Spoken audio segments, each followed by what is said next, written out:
The second of Apple's newest smartphones, the iPhone 7 Plus, is bigger, more expensive, has a few more features and actually lasts a day. But is it worth buying over its rivals? Phone range has always felt like it played second fiddle to the darling of the Apple's the regular iPhone. 2 years since the launch of the iPhone 6 Plus, however, the iPhone 7 Plus has a new dual camera, longer battery life and more power, which make it feel like Apple's paying it a bit more attention. Remember, with the iPhone 7, one place where Apple hasn't made a lot of changes is to the design.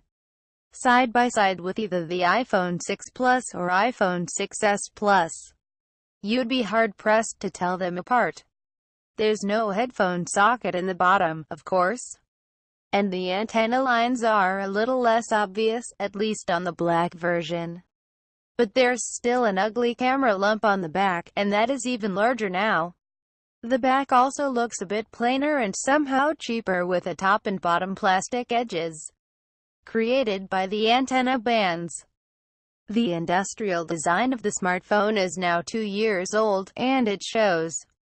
The 5.5 inches 1080p screen is arguably the best LCD ever fitted to an iPhone, crisp, bright and colorful, but it has the same large bezels either side that the original iPhone 6 Plus had from 2014. In 2 years things have moved on.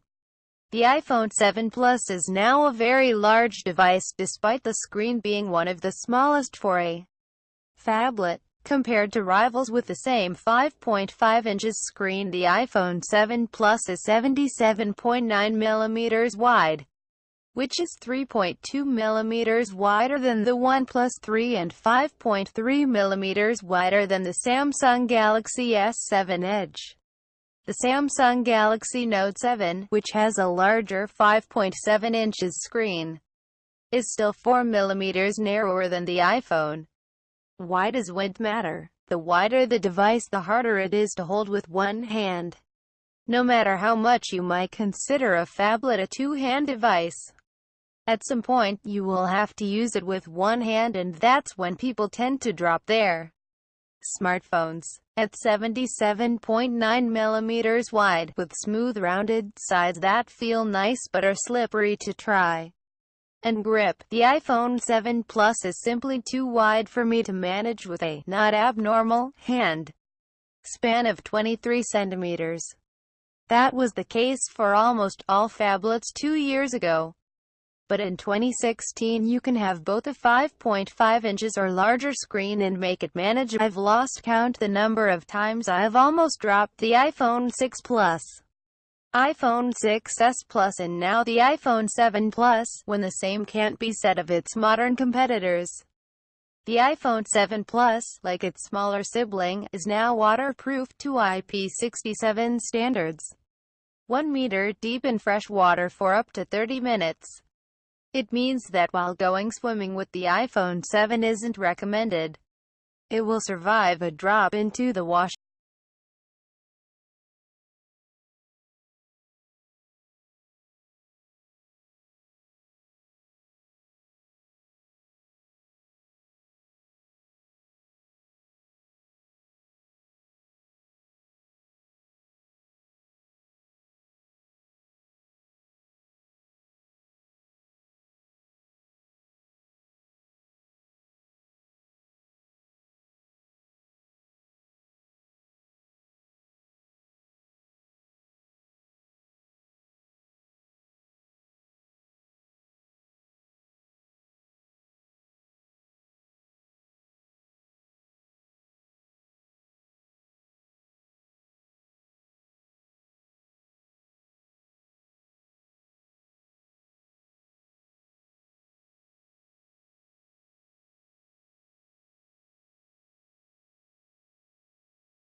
How waterproof are the iPhone 7, Samsung Galaxy S7 and smartwatches?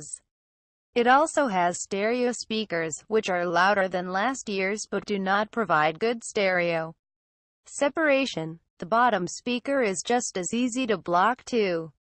Specifications: screen, 5.5 inches Full HD, 401 pixels per inch. Processor, Apple A10 Fusion. RAM, 3 GB of RAM.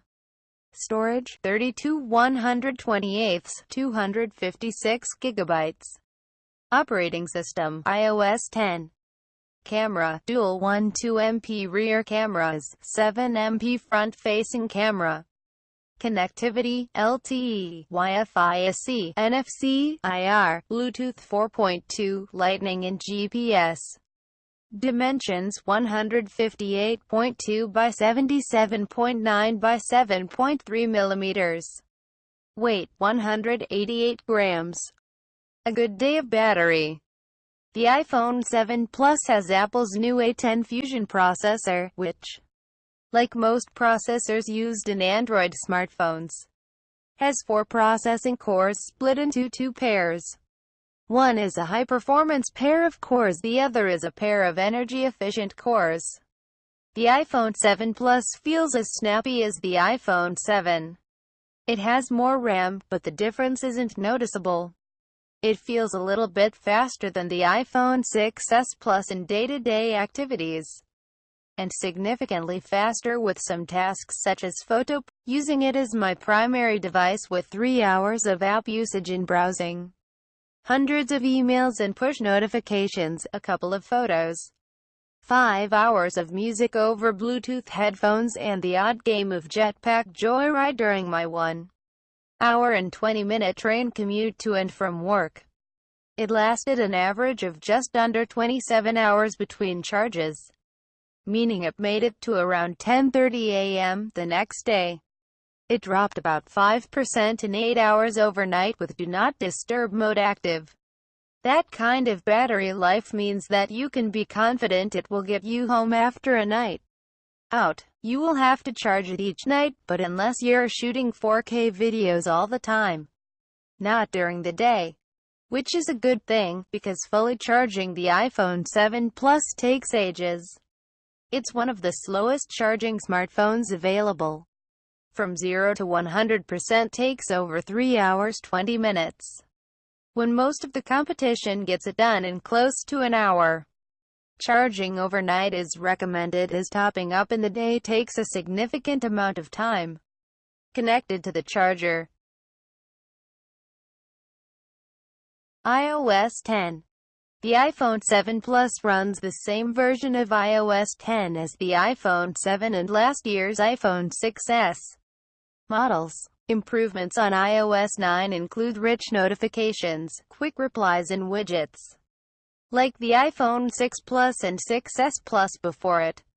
Apple modifies a few things within iOS 10 for the iPhone 7 Plus.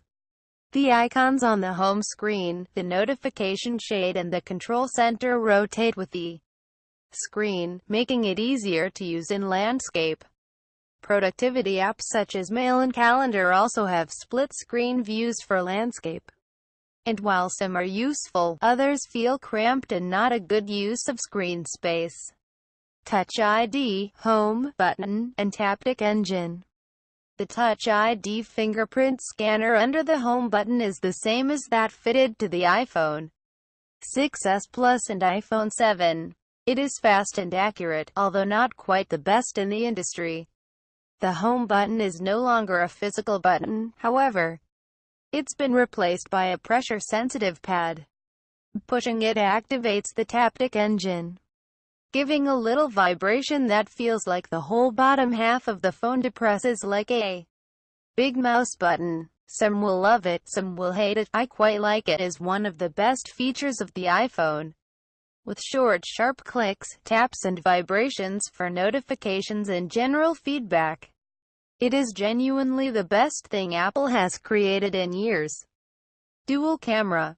Apple has jumped on the dual camera bandwagon, following LG and Huawei.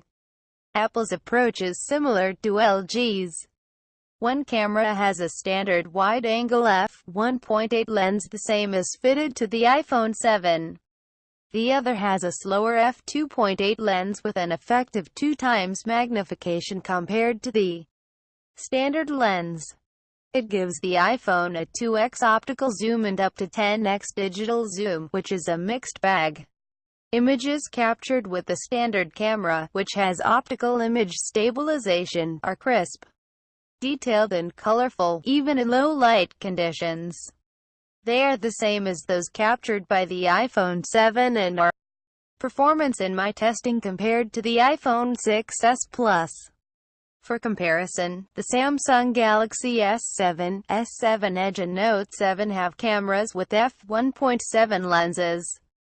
The other 2x camera, however, doesn't perform nearly as well. In good outdoor lighting you can get some great shots. Poor outdoor lighting they're not quite as good as the standard camera, but still decent. The problem comes when you're shooting in average indoor lighting conditions, where the 2x camera falls down. It doesn't have optical image stabilization and isn't anywhere near as good at letting light in bites in rose gold, silver, black or jet black. For comparison, the 5.5 inches Galaxy S7 Edge costs £639, the 5.7 inches Google Nexus 6P costs £449. The 5.5 inches OnePlus 3 costs £329 and last year's iPhone 6s Plus cost £619 but now £599, 128 gigabytes is £699. Samsung's Galaxy Note 7, which has suffered issues with its battery, costs £700 with 64 gigabytes of storage and a microSD card slot, which makes the iPhone 7 Plus more expensive than any of its top-end rivals. The other 2x camera, however, doesn't perform nearly as well. In good outdoor lighting you can get some great shots. Poor outdoor lighting they're not quite as good as the standard camera, but still decent. The problem comes when you're shooting in average indoor lighting conditions, where the 2x